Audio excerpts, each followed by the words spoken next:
আমরা নবীর দুশমন, আমরা নবীর দুশমন, আমরা জিলাফের দুশমন হইতে পারি, রাসূলের দুশমন না। আমরা রাসূলুল্লাহ সাল্লাল্লাহু আলাইহি ওয়াসাল্লামের দুশমন না।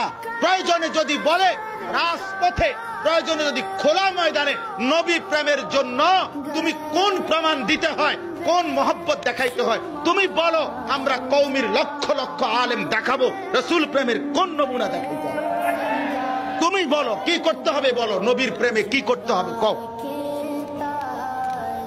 রাসূলুল্লাহ সাল্লাল্লাহু আলাইহি ওয়াসাল্লামের মহব্বতে কি দেখাইতে হবে সেটা বলো।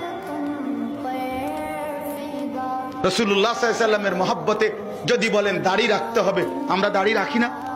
রাসূলুল্লাহ সাল্লাল্লাহু আলাইহি ওয়াসাল্লামের মহব্বতে যদি বলেন মিসওয়াক করতে হবে, আমরা মিসওয়াক করি না। রাসূলুল্লাহ সাল্লাল্লাহু আলাইহি ওয়াসাল্লামের মহব্বতে দস্তরখান বিছাইতে হবে, আমরা দস্তরখান বিছাই না।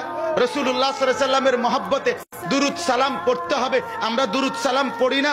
রাসূলুল্লাহ সাল্লাল্লাহু আলাইহি ওয়াসাল্লামের মহব্বতে মদিনা রওজা পাকে যাইতে হবে, আমরা ইনশাআল্লাহ কসম করে বলি বাংলাদেশে কওমি মাদ্রাসার আলেমদের চাইতে বেশি কেউ মক্কা মদিনার জিয়ারতে যায় না।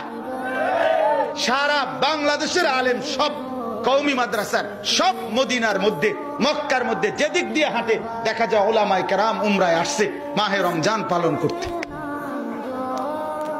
এরা সব রাসূলের দুশমন হয়ে গেল।